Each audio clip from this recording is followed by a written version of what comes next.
So, question: if your police officer mate asked you to call in a murder for him, but I need a favour. I'd just call this murderer in to say you heard gunshots and whatnot. Well, it depends. I'd have to know some more information. I'd be like, why? Because I broke in and I found the body and I can't call it in myself. Because Of course you can, mate. Of course you can. Of course you can, That's exactly what I'd say. Of course you can, mate. I'm not calling in nothing. Yeah, I'm not sticking myself anywhere near. Bro, I'm just saying, this crazy. This don't, 25 to life. Come on, man. Just because you don't want to get in trouble. Bro, look at me. Like, I can't. They're Come gonna- on, bro. they're I gonna can't pin it afford on this. you. Listen, you're white. You'll be good. Yeah, You'll be alright, mate. It's Boxing Day lunch at Trooper's Case, a retirement village in southeast England where residents septuagenarians Elizabeth, Ron, Ibrahim and Joyce learn about the murder of antiques dealer Kudish Sharma, who also happens to be a friend of Elizabeth's husband. So this is the third book we've read from Richard Osman, I think. Yes. And we were excited to get into this one. So what did you think of the book? I typically quite like Richard Osman, which might surprise you to hear me say. I think people... Pause this video right now. Go and read The Last Devil to Die by Richard Osman. And when you read it, you can join us for the discussion. Or you can join us anyway, because we're going to tell you all about it. My name's Elijah. And I'm Joseph, and welcome to the Icha Library. Yeah, I agree with you. I like him. I just think all of his work's rubbish. I know exactly what you mean. And that's, I think that's he's got talent. precisely why I said you might be surprised to hear me say that. Because I don't actually believe we've read any good books from him. No. We haven't. I've seen elements of greatness. I've seen a vision with Richard Osman. And I see his talent, but overall, he needs a much better editor and he needs some direction. He needs some good ideas. But what did you think of this book? What did you think of this book, though? This one was alright, and I'll tell you why I said it was alright. There was a load of themes in there that I really liked. There was elements of the author being extremely brave, and I'll show you what I mean when I say that. Being brave, by the way, is not always a good thing. Like, sometimes you were too brave. Sometimes you should have been scared.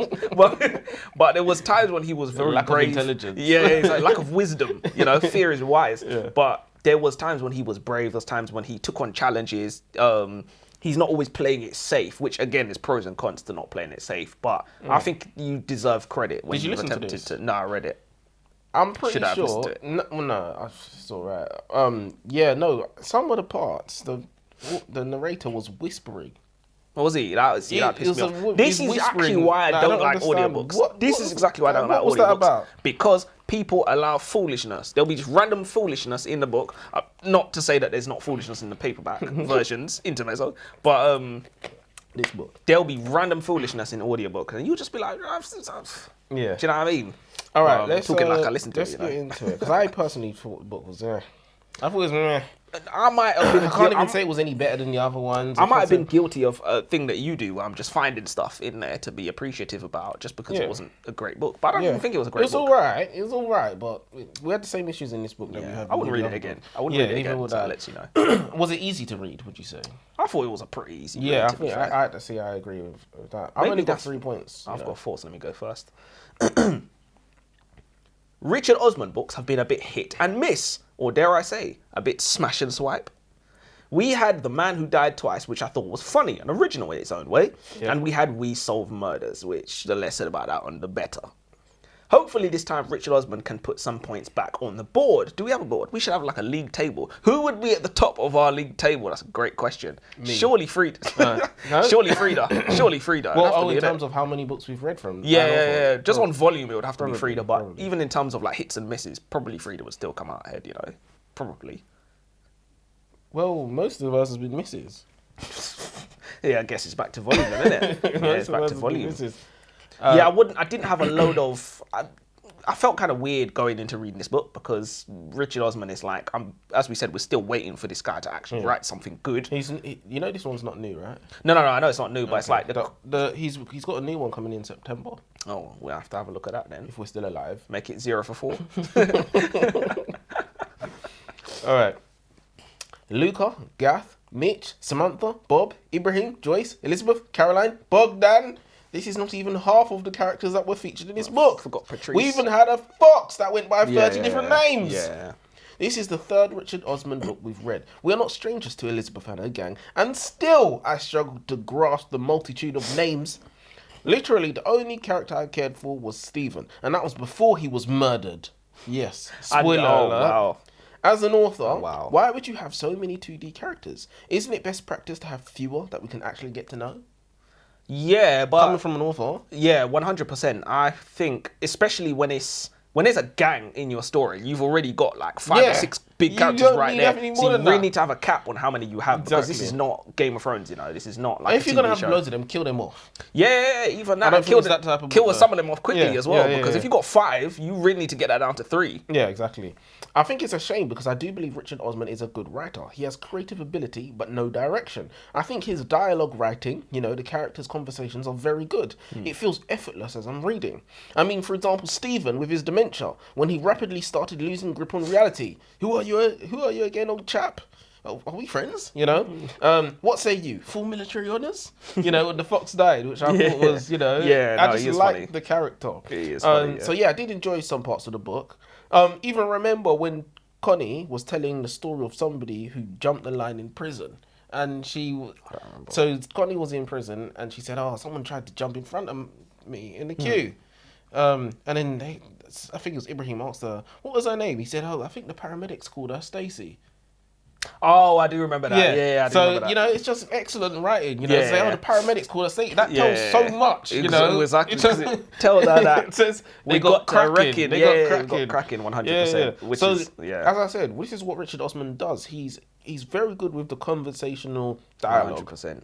But he's terrible at everything else. That's so crazy because this guy can write like 6D dialogue and he'll have 1D characters. It makes zero sense. So remember we read The Man Who Died Twice, and in I think it was Douglas. That's the name. That's another like Cockney sort of. Yeah, and he was a Cockney guy because literally remember when he was like put the gun down or something. He went, "Afraid not, old chap." What did he say? Afraid not, old boy. That's not a Cockney though, is it? That's just like the old it's not Cockney. gentleman. You're right. It's not Cockney. But yeah, he keeps having characters who are Elizabeth's husbands. She likes. Well, we know what her type is. We know our type is for sure. The racist ones. I think what carries these books is the dry wit and the way the characters interact more so than the plot. Even We Solve Murders, despite not being a great read, was funny and entertaining. You can spin that as good or you can spin it as bad. Personally, from the perspective of an author, I'm going to spin it as good because it means fans of the Thursday Murder Club are actually there for the author, not just for the story, which I think the author would probably be flattered by. But even if you don't see that as good, I think there are numerous things that I like about the author's writing style. He doesn't feel the need to always have young action hero style protagonists in their physical primes, dashing about the place. He's not afraid to show us the difficulties of aging, such as Elizabeth's husband Stephen and his struggles with dementia. And he doesn't sugarcoat it either. He gives it to us raw. You're proud of yourself. I think this author deserves some form of credit in that even when he's not written a great book, you can expect a safe level of entertainment. Yeah. So, did this book make you laugh at any points, or was he straight facing it the entire time? Yeah, no. Obviously, I was definitely humoured. There was a part I laughed at. I can't remember what it was, but when I laughed, I thought that's the first time I've laughed in this book. Oh, okay. And so there wasn't enough, but it's not How necessarily. far in was he? Do you I was remember? near the end. Oh. I think it's when Stephen died.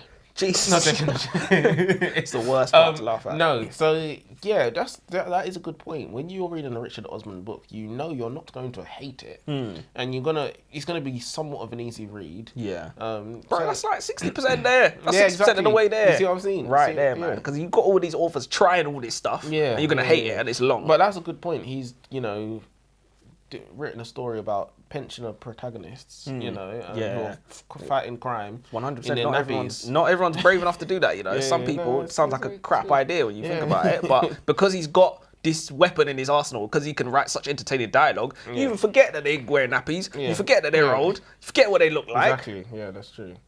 Because they're in their 70s, Yeah, I imagine that they were like, I don't know, 40, 50s. That's what And I if imagine. they're white, that's like 90s, really. Because now they don't age well. Bro, I've always said it. Nelson Mandela was in prison for how long? This guy came out looking fresh, Yeah, well, you wanted some of that. That's the way you're talking, bro. Want to be on Nelson's column.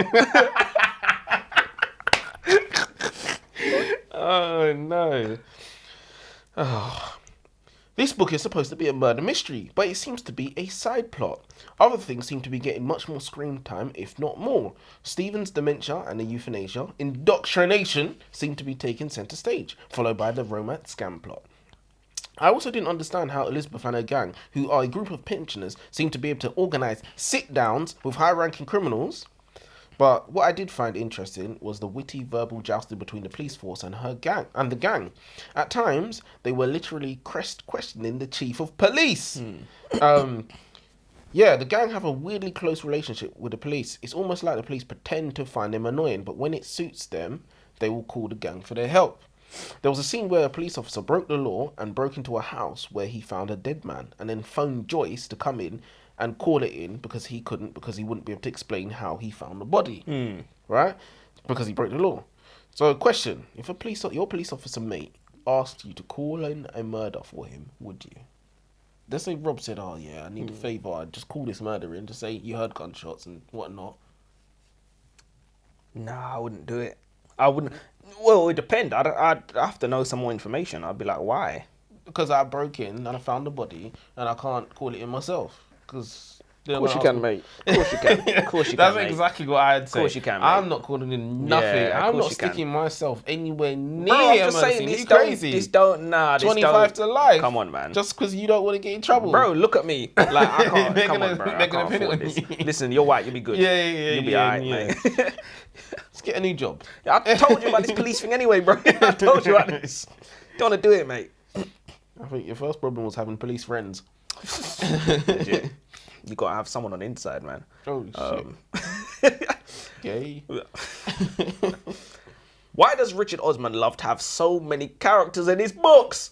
This is a running theme throughout the Thursday Murder Club series, and I've always looked at it as a net negative. To be fair, it's just even more evidence that his books are character driven, and he kind of just expects the plot to take care of itself. It's kind of like he's like, if you're entertained, you're not worried where the plot's going. because I didn't really understand how how it transgressed from A to Z, really. I didn't really get what was going on. Yeah, It just seemed like they were there was bare conversations happening. Everybody was 100%. having a laugh and a joke. And then, But don't remember, We Solve Murders was exactly the same. There was globetrotting, and it was like, we don't even know where they're going, why they're going there, or like what they're trying to achieve here. But we do know there's some A1 conversations being had on the journey, though. So it really brings a different meaning to it's about the journey, not the destination. But it's about both, damn it. Yeah. When I have sex, I still want to come. What the hell? It's not about the journey. Who told you that? So you've got Chris and Donna, the police officers, and then Chris is also dating Donna's mum, Patrice. Then Bogdan, who's Elizabeth's friend, and is dating Donna. Then Victor and Stephen Elizabeth's husband. How many's that I've read already? the book. How many's that already? And I still lost. Yeah. Read that again. Read it you've got again. Because I read the book and I still don't Yeah. know who these people are. You got Chris and Donna, the police officers. You got Chris is dating Donna's mum, Patrice. So he's dating his partner's mum. What? Chris is dating Patrice, My who's G. Donna's mum. Come on. Then Bogdan, who's Elizabeth's friend, and is dating Donna. Yeah. So she's dating like some vigilante or whatever, which is a police officer, instant no-no. He's dating her mum, instant no-no. Yeah. So it's all these Spicy. like, do you know what I mean? This looks like an episode of Hollyoaks or something.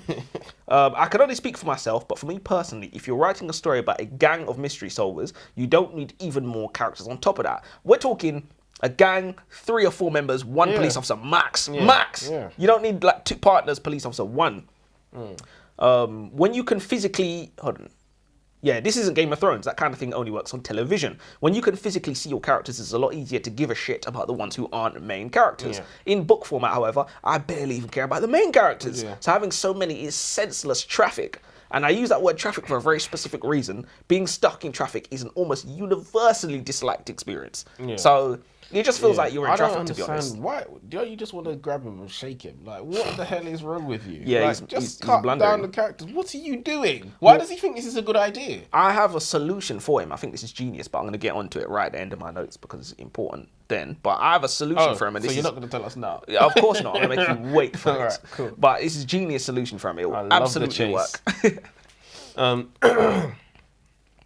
So, Stephen has dementia, and it's getting worse. He's forgetting names, faces, entire people, and sometimes his own wife. Win. Eventually, Elizabeth and Stephen decide on assisted suicide. But here's what I can't wrap my head around. We're supposed to believe that a man who can't remember his own name can still fully give informed, meaningful consent to end his own life.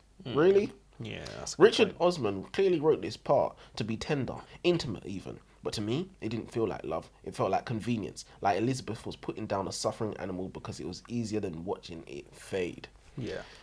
So Joseph, here's what I want to ask you. Let's say Stephen, in one of his more lucid moments, hides the drugs somewhere safe, right? Because he did. Later forgets where he puts them. Do you think Elizabeth still would have went through with killing him? Wait, say that again?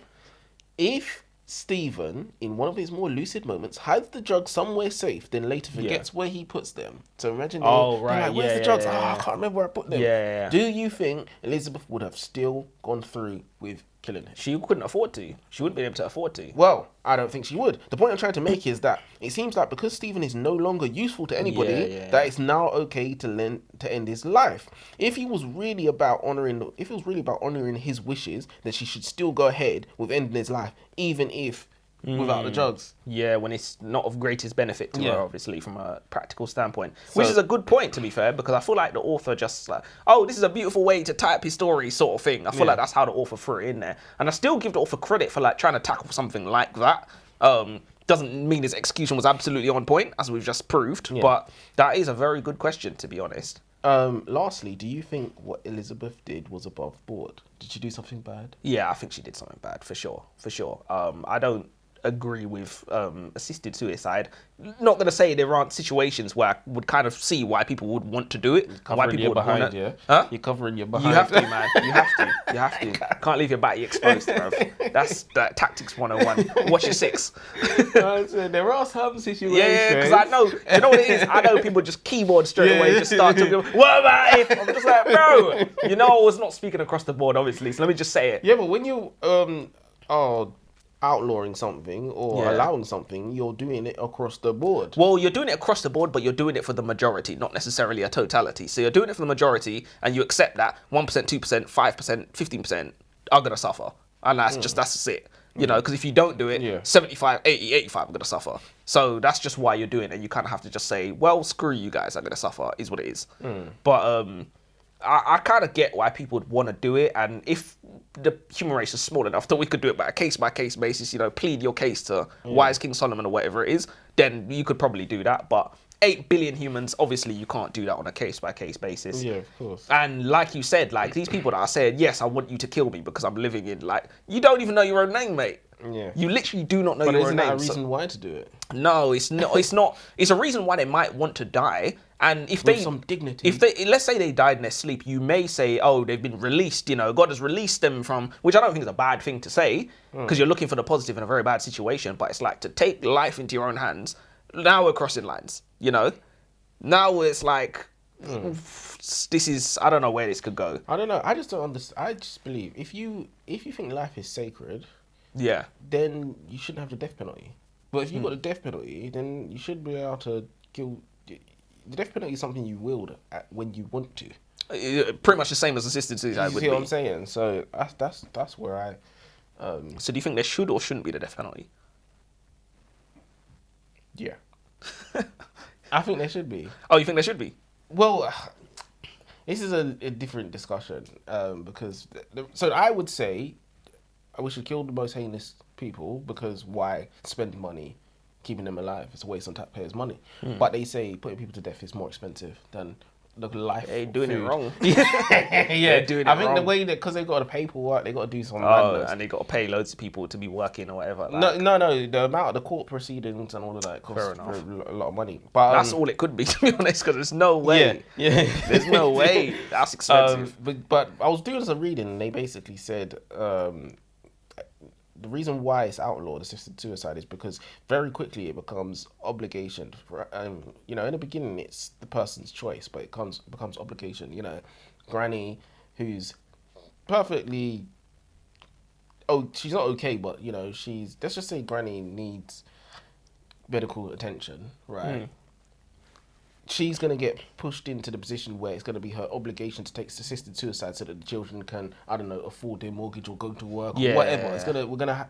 You know, people are going to get pressured into doing That's it. true. And it's like, what if, you know, Granny's left you a load of money in her will and you're thinking, boy, she's taking long, you know. exactly. Oh, assisted suicide, forge a signature, whatever they might do. it's You know, just- it's too many incentives for people to be up to exactly. mischief. You know, a lot of these things, they're good ideas in theory, but it's like humans can't be trusted with that. Yeah, definitely not. Definitely not me. Spoiler alert. It's not really a spoiler alert, 'cause we really did it. Wow, the first author to actually have the balls to tackle a moral dilemma head on. And it's one that you've actually spoken on before, Elijah. Is assisted suicide a morally sound thing to do? Obviously, we just went through this. So Elizabeth, her husband Stephen, has dementia. It feels like this is a trend that more authors are catching on to. I don't know if you remember, I think The Maid Secret had the same plot line. Was it The Maid Secret? It might have been another book, actually. What was it? Secret Sisters. It was Secret Sisters, yeah. Secret Sisters. In the end of the book, Stephen finds a letter that he'd written to himself before he started forgetting things. In the letter, he expresses his wish to end things if his mind gets worse and worse. And so, in accordance with his wishes, his dear, darling, beloved wife, Elizabeth, helps him end his life with the help of some friends. But what I find interesting, if you don't remember writing that, how do you know you wrote that? How do you actually know you wrote that? I was reading the reviews and someone said, why is it okay for Elizabeth to put somebody in prison for murdering somebody? And then she's all right to murder. So remember the main guy who got killed in the antique shop? Yeah, the what his name is. So he's an 80-year-old, 70, whatever. Someone killed him, and Elizabeth killed her husband, which is the same age. But she's all right to do that. It's completely fine to do that. Well, and she did break the law as well. I was about to say the intricacies of the law. It depends whether it's unlawful or not. I don't. No, what she did is 100% Exactly. 100%. So it is the same thing. So. It's absolutely the same thing. It doesn't necessarily come from the same place. Yeah, of course but not. I don't think the law takes that into Definitely account. And not when it's murder on the table, anyways. Not when someone's lost their life. So what you're saying is, if I'm half dead, and I'm saying, Joseph, kill me, you wouldn't do it. You wouldn't put me out of misery. Well, no, I wouldn't. I want your misery to continue for as long as possible. But no, you can't do that. Because what if you was actually saying, help me? And you just said it wrong, do you know what I mean? I'm like, okay, you're like, no. So, do you remember you didn't see House of the Dragon? House of the Dragon, when the king was dying or whatever. You haven't seen it? Long story short, I'll keep this really quick. The king was dying, and he'd already named his daughter as heir, his daughter Rhaenyra, and he had a son, Aegon, but he had it by 2 different wives. So his second wife was Aegon's mum, and she wanted him to be the heir, because obviously he's the firstborn son. And he only had a daughter. I did watch that. Yeah, he only had a daughter. And then at the end, because obviously, they had an Aegon from way back in the day, like a historical figure or whatever. He was like, Aegon is the prince who was promised. And she was like, cool. So that means switch, yeah? Like on his deathbed. And then he died and she went to the council and she said, oh yeah, he's named my son as heir. And just took over everything. Total misunderstanding, obviously, but she's an idiot anyways. But it's, you can't, when people are delirious, drunk on medication, drugged, Mate, within an inch of their sanity. Yes, dude. Just sign this piece of paper real quick. Nah, I don't know. Like you done. I don't know. Apart from my solution, Richard Osman, this is what you do. Become a playwright. You will be the most successful artist of all time. All you do is write dialogue. That's it. That's it. Become a playwright. Stop all this foolishness writing books. Write plays. You will be the next Shakespeare. Thank you very much. I'll take my 10%. Yeah, no, he's got a talent. He's definitely misusing it. 100%. He's misusing it. Well, hopefully, he listens to this. And he improves. He fixes. He gets his act together. You can't get any worse. That's not true. He could. No, he could. Yeah. Definitely. But yeah, I take it. Okay, let's do it out of 5 and then quotes. I'm gonna do 2, which is probably unfair. It's 2 probably unfair. Out of 5. Yeah, it's probably unfair. It's probably too generous. I'm gonna say 1. Yeah, that's why I said it's probably too generous. But it was entertaining. No. 2's fine. 2's fine. I mean, yeah, that's where I'd probably give it as well. To be honest, and no, I would not recommend it. So yes, do you want to end with your quote of the day? Sure. Quote of the day. I am not a member of any organised political party. I vote Labour. What? I am not a member of any organised political party because I vote Labour. Oh, because I vote Labour. Yeah. It was funnier in my head. I'm still laughing. Inwardly, I'm still like, got him. Politics jokes for the win. Quote of the day. Success is not final. Failure is not fatal. It is the courage to continue that counts. Yeah, that's pretty good. One thing I noticed with your quotes, though, which is not a bad thing, I just noticed you're not afraid to have longer quotes. Yeah. And I try and keep mine as short as possible. I'm free. If Maybe. I like it, then I read it. Yeah, That's maybe. it. No, I like plenty of long ones. ones. We're too similar. And on that note, yeah, till next time. Till next time.